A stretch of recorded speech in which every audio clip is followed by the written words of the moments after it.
E eu começo já com o nosso momento de amor exigente. Já é de praxe, toda segunda-feira a gente tem aqui voluntários de amor exigente que nos ajudam a entender melhor o mundo.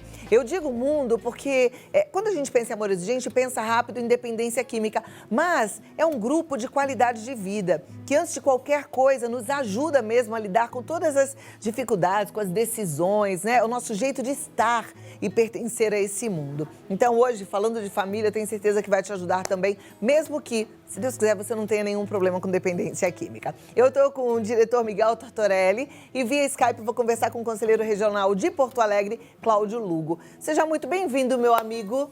Bom te receber, já conhece o caminho. Vamos conversar, bater papo. Tudo bem, Cláudia? Graças a Deus, cada vez melhor, né, Miguel? Cada vez melhor. Sempre um grande prazer estar contigo, né?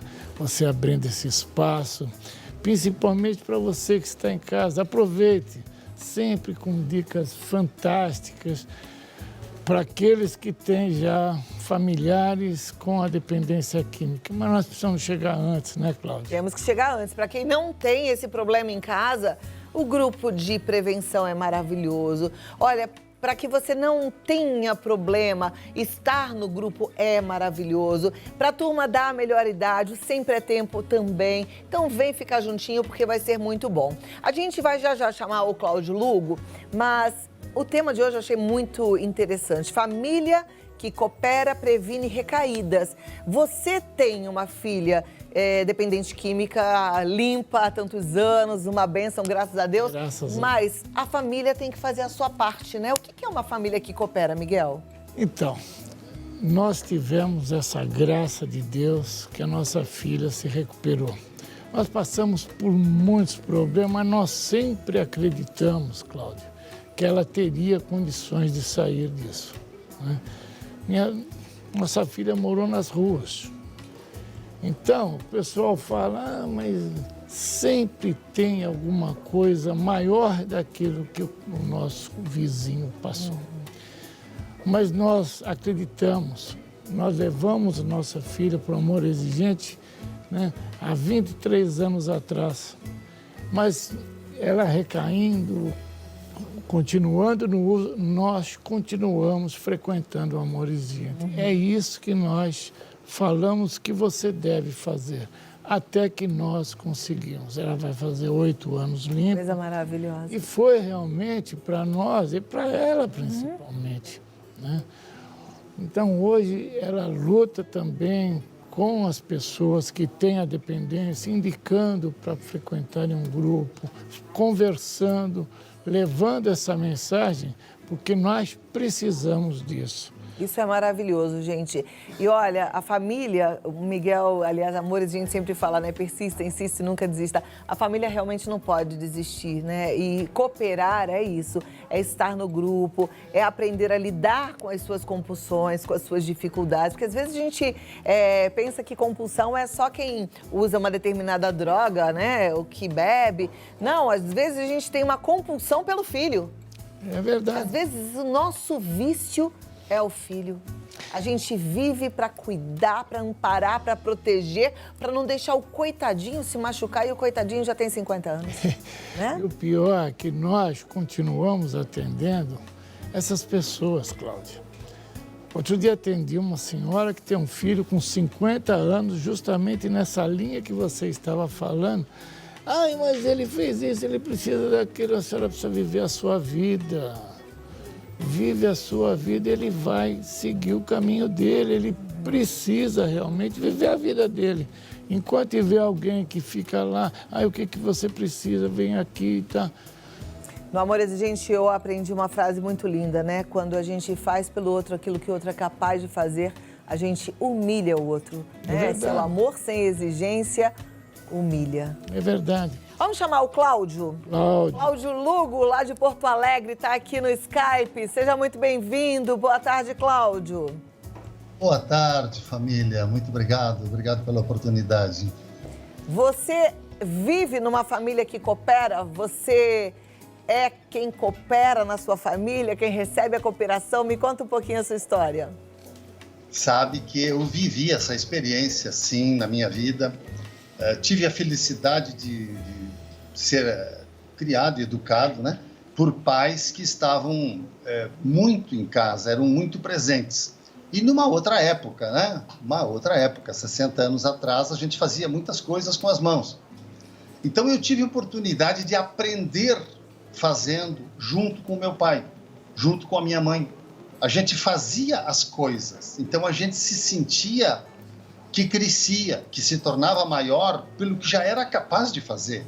E dali a gente sentia respeito, porque os outros também nos olhavam como um indivíduo capaz de fazer, mesmo adolescente, 10, 12 anos. Né? Outra coisa era a conversa, Cláudio. Quando a gente está trabalhando, e isso é cooperação, é trabalhar com, não pelo, né? É trabalhar com o outro, não fazer pelo outro, tu acabaste de dizer, né? Mas fazer com o outro e ir deixando para que o outro faça. Bom, coisas que a gente não conversava fora, sentar numa mesa para conversar um assunto meio espinhoso, na hora que a gente estava trabalhando, fazendo outra coisa, a gente conversava sobre tudo. A conversa realmente nos envolvia, nos aproximava.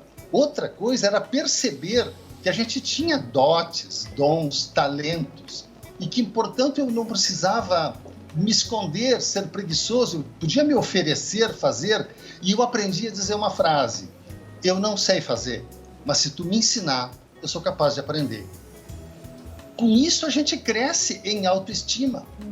A gente se percebe como um indivíduo capaz. A gente começa a se dar uma nota boa. Aumenta a autoconfiança. Mas não só para aquela coisinha ali que eu fiz naquela hora. Eu termino aquilo e eu sou outra pessoa. Eu estou animado, corajoso, capaz. A minha autovaloração, ou seja, eu passo a dar uma nota melhor para mim e a confiar na minha capacidade de fazer. Outra coisa da cooperação era nós nos sentirmos pertencidos, porque éramos importantes no grupo familiar, nós fazíamos falta.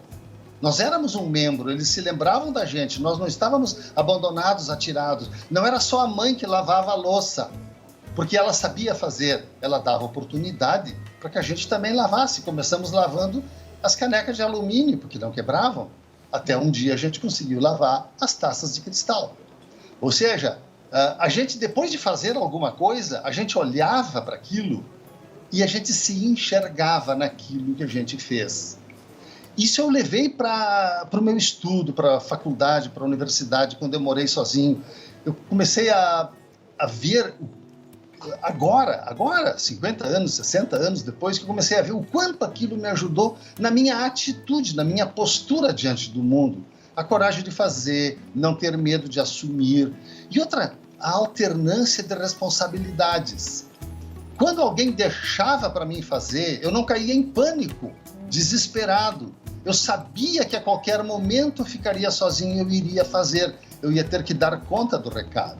E isso nos torna partícipes, futuros líderes, membros de uma sociedade, porque a sociedade espera de nós. Eles não querem nos dar nada, mas eles esperam muito de nós, de qualquer cidadão, de qualquer pessoa. E o ganhar autonomia. No momento que qualquer pessoa se torna útil, benéfica ao seu meio, aí começa na família, pode ir para a escola, pode ir para o local de trabalho, vai na vizinhança, no condomínio, vai na igreja. Uma pessoa que se torna útil, ela ganha o quê? Espaço. Dão a ela condições para que ela realize, para que ela proponha, para que ela leve outros consigo. Dão a ele a chance de se realizar, de fazer algo novo. Quem sabe de ir para a história. Então, veja que são algumas coisas importantíssimas que o dependente químico não tem nenhuma delas. Aprendizagem, pelo contrário, ele cada vez desaprende. Capacidade de dialogar, de ouvir, de falar, de respeitar o outro, a opinião do outro, de ser ouvido também, né? A percepção de si mesmo como é, de como é o outro, respeitar o outro e ver que o outro já está lhe respeitando e ver que ele é capaz de perceber a realidade da vida como ela é, a valorização. O dependente químico se autodesvaloriza. Ele se considera um inapto, um incapaz, não tem coragem. Tampouco participa porque não quer ser visto nas suas fragilidades, não quer ser julgado, porque ele foi muitas vezes julgado, condenado. Ovelha negra, tu não serve, tu não presta, tu é a vergonha da família. Cadê as palavras de estímulo? Cadê a chance para ele se levantar? Ele está ali caído. Ele tem alças.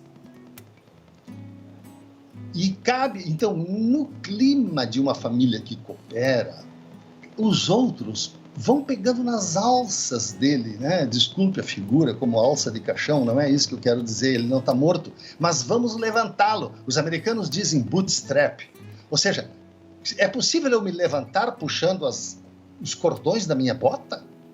É, né? Na minha autoestima, na minha autoconfiança, na minha capacidade de realizar. A alternância de responsabilidade, independente de que não assume a responsabilidade, ele quer levar vantagem. Ele não assume um espaço, uma responsabilidade por algo. Ele não é um protagonista. Então, ele não tem autonomia. Também ninguém lhe dá espaço. Quem confia nele, né? Veja que, quando a gente enfrenta essa situação de desafio, em primeiro lugar, dependência química, ninguém aprende. Não ensina em nenhum lugar. É triste, mas é isso. A gente se torna pai e não sabe nada. E é um dos maiores desafios do momento atual. Eu começo cooperando comigo, como educador, como pai, reconhecendo o pouco que sei, mas que sou capaz de aprender. E vou atrás da informação, vou buscar. E aí eu me predisponho a fazer aquilo que eu digo. Eu digo, será que eu estou fazendo? Será que eu amo realmente meus alunos, meus filhos? Eu estou disposto a fazer por eles algo que nunca fiz, vamos começar agora, mas vamos ter que começar. Coragem de fazer, amar realmente é cuidar do outro, é querer que o outro tenha tudo, inteligência, riqueza, capacidade, formação, mas para o bem dele, não para mim me beneficiar. Eu não quero ficar com nada daquilo, mas eu quero desenvolvê-lo ao máximo, que ele se torne melhor ao máximo. Opa, isso é uma predisposição consciente, ou seja, eu me predisponho a começar assim. Vou aprender, vou me capacitar, vou me arriscar, vou fazer, vou aprender fazendo, né? Junto com ele, cuidando dele, orientando, mostrando as falhas, com amor, né? E esse com amor não quer dizer concordando com tudo que ele faz, que ele diz, e nem dando a ele tudo que ele quer, nem fazendo por ele o que ele já é capaz de fazer, mas tendo uma capacidade de conversar, de dialogar sem violência. Sem violência. Lembra que droga tem a finalidade de eliminar a ansiedade, diminuir a angústia da espera pelo que vai acontecer, medo de cair numa outra situação de frustração, né? Também desenvolve no indivíduo a necessidade da dopamina. Ele está viciado na dopamina, que quando ele usa a droga, as suas sinapses entre os neurônios ficam tapadas de dopamina, porque a droga ocupa o receptor da dopamina, então sobra a dopamina. E ele sente aquela potência, aquela capacidade, aquela ilusão de que ele é capaz de tudo, que ele é competente, mas ele só pensa. Ele só pensa. Na vida dele ele não faz. A busca imediata, né, por alcançar o seu desejo, por sentir o prazer. Então ele está vivendo sempre num sentimento de urgência. Cooperar com um recuperando também é trabalhar nesse campo, mostrar que todos nós sentimos medo, ficamos ansiosos, a angústia da espera, será que vem, será que vai acontecer, será que vai dar certo? Vamos diminuir essa angústia e vamos confiar mais em nós somos capazes, nós estamos fazendo direito, vamos continuar que nós vamos vencer. Ou seja, nesse momento o companheiro coopera com o outro para tirá-lo daquela situação em que ele cai e passa a ter uma fissura para usar a sua droga de novo, seu remédio de preferência de novo, né? O dependente químico não faz reflexões, ele não pensa em nada. A dopamina é a força, energia. Então ele se viciou naquilo, ação impulsiva. Passou uma ideia na cabeça, ou ele nega peremptoriamente, não faz, se nega, ou ele se atira, se joga, né? Não espera, não vê a condição do outro, não vê se é possível, não vê se aquilo é realizável. Também se isola das pessoas. Claro, ele não quer interagir com ninguém de cara limpa, não quer saber de compromisso, não quer que o enxerguem, não querem que ninguém o veja. Então, mas também depois ele começa a sentir-se isolado, não amado, abandonado, rejeitado, um pária, e pensa que não merece a atenção de ninguém. e que não recebe, de fato, afeto de ninguém. Porque as outras pessoas têm muitas queixas sobre ele. Então, no começo de um trabalho desses, de apoiar o seu familiar na recuperação, eu vejo assim que é preciso eu ter uma comunicação não violenta, me acostumar a isso, e ter certeza que eu não desejo me vingar nele, que agora é a minha vez. Agora que ele está mais calmo, mais tranquilo, eu vou bater nele. Tampouco que eu vou jogá-lo fora. Então, quando eu interno, ou penso em internar, ou falo com famílias que querem internar, eu digo, olha, gente, vocês não estão se livrando do filho de vocês. Vocês estão tendo um tempo para aprender, e aprender muito do que vocês vão ter que fazer, porque vocês vão ter que fazer muito. Não tirem férias. Não tentem com isso se livrar dele ou dela por um tempo, né? Mas é uma chance que as oportunidades estão dando para que ele receba uma atenção. Talvez uma coisa interessante que a gente não analisa com frequência, Cláudia e Miguel, é o seguinte: sabe o que acontece dentro de uma comunidade terapêutica verdadeira? Né? É o trabalho cognitivo comportamental. É o despertar do amor pelo outro. É o receber ajuda e o sentir-se ajudado. Desenvolver a humildade de aceitar ajuda e estar ali disponível. Quando alguém quer ajudá-lo, ele aceita ajuda. Porque só assim ele vai descobrir seus dons, seus talentos, e vai notar que ele é igual aos outros, que ele pode realizar tudo que os outros fazem, que estão bem.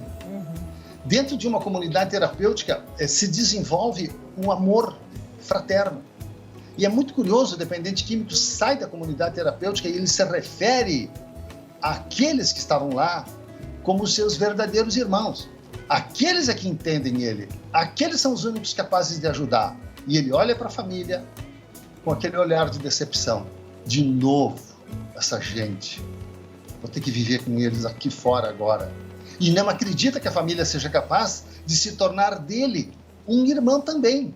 Irmão de caminhada nessa vida, seja como pai, como mãe, como filho. Estamos caminhando juntos, nesse momento somos companheiros, somos irmãos. Então, a dificuldade de se relacionar com a família precisa ser uma grande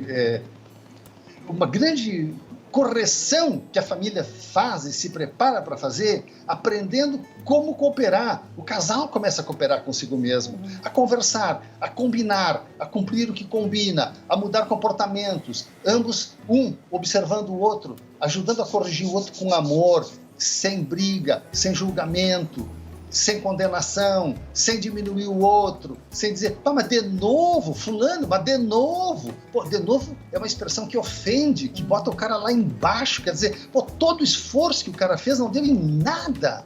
Agora ele diz assim, pá, mas fulano, só podia ser tu, né? Só podia ser tu. Quer dizer, olha o pré-julgamento que tem. Isso não é cooperar. Essa fala é uma fala violenta. E nós temos que ter comunicação não violenta dentro de casa, que não significa bater palma. Por exemplo, o filho meu faz uma coisa boa. O que eu faço primeiro? Elogiar o filho? Grande erro. Não se elogia a pessoa, mas se elogia o ato, o que ele praticou, o que ele fez, porque ele vai ter um elogio justificado pelo que ele fez. Ele sabe o que ele fez. E ele sabe que ele não é o tal. Se a família disser, ê, filhão, maravilhoso, parece bonito e simpático, né, dizer isso, mas ele sabe que ele não é. Ele sabe que ele não é, e ele sabe quanto ele mentiu ao longo da vida dele para tanta gente e conseguiu enganar. Aí ele olha para os pais e diz, pô, agora eles estão mentindo para mim, eu não sou nada disso, estão querendo que eu me sinta bem, então eu devo estar muito pior do que eu já era. Mas se eu falar de uma coisa que ele fez, uma nota boa que ele tirou, um trabalho que ele fez, um lugar que ele foi, que ele ajudou, enfim, de qualquer coisa legal, bacana, ele vai subir em cima daquilo e dali ele olha para muita coisa e vai aceitar fazer novos desafios, vai topar fazer, e com tudo aquilo que eu falei antes sobre a autoestima, ele vai usar o tempo todo para ir desenvolvendo aquela vida de qualidade, a sobriedade, aprender a resistir, né? O sofrimento, da angústia, da espera, do medo, da ansiedade, vencendo aquilo que vai derrubá-lo, que vai levá-lo a buscar a droga. Perfeito. Cláudio, tanto aprendizado contigo. Olha, eu só posso te agradecer, viu? E só para concluir, lembrando do que a dona Mara sempre fala pra gente, que a nossa casa seja uma comunidade terapêutica. Eu te desejo uma ótima tarde, um bom feriado amanhã e a gente volta para continuar essa conversa boa, tá bom? Um outro dia, se Deus quiser. Muito obrigado pela oportunidade. Eu Tudo é que de bom. agradeço. Miguel, muito obrigada por estar aqui com a gente. Eu é que agradeço, o Cláudio é fantástico, é lá do Rio Grande do Sul, né? Nós temos lá grupos Fanta depois de São Paulo, Amor Exigente lá no Rio Grande do Sul é que está maravilhoso. Vocês têm que entrar no site porque tem tudo quanto é cidade. E é o amorexigente.org.br. Tem mais informações através do WhatsApp 1925196555 e no Instagram Amor Exigente Oficial. Até a próxima, um lindo feriado para você, tudo de bom. Para você também. Obrigada, Miguel. Forte abraço. Vamos continuar, gente. Vamos continuar depois dessa aulona aí de vida. Você vê quanta coisa boa que a gente pode e deve colocar em prática, né? Vamos lembrar de cuidar da gente também, que esse é um bom exemplo para os filhos. E olha, eu vou te dar uma dica.